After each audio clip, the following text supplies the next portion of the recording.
घमासान छिड़ गया है और बीजेपी और विपक्ष आमने सामने हो चुका है। हमारे साथ बात करने के लिए बीजेपी प्रदेश अध्यक्ष वीरेंद्र सचदेवा जी मौजूद हैं। सर, जिस तरीके से कल संसद में देखा गया, राहुल गांधी ने हिंदुओं को टारगेट करके बहुत बड़ी बातें कही हैं। प्रधानमंत्री, गृह मंत्री सभी ने खड़े होकर उसकी निंदा की है। आप क्या कहेंगे? राहुल गांधी का आचरण कल अशोभनीय था और जिस तरह से उन्होंने अपनी भाषा का प्रयोग संसद भवन के भीतर किया है, इस तरह की भाषा वहाँ सुनी नहीं जाती है। संसदीय गरिमा को उन्होंने छोटा करने का प्रयास किया है और पूरे हिंदू समाज को हिंसक और आतंकवादी बताना, ये उस विदेशी संस्कृति को दिखाता है जिसमें वो पले बड़े हैं। उसकी हम निंदा करते हैं। इसलिए हमने मांग किया कि वो अपनी इस भाषा के लिए और जो कल उन्होंने बातें कही हैं, झूठ बोला है, बार बार बोला है, उसके लिए सदन से माफ़ी मांगे।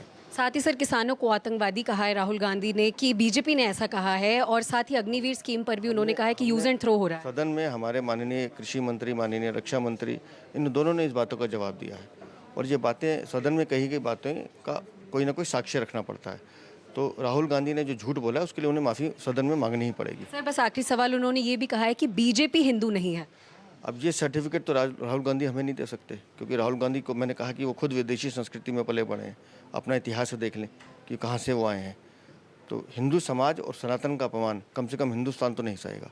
जी, तो ये जो कल संसद में हुआ वो सभी ने देखा, जिस तरीके से राहुल गांधी ने हिंदुओं को जो कमेंट किया है हिंदुओं को लेकर, उसके बाद सियासत जो है लगातार गर्मा गई है और आरोप और प्रत्यारोप एक बार फिर से शुरू हो गया है। कैमरा पर्सन अंकुश के साथ मैं मेहंदी गर्ग, इंडिया न्यूज़।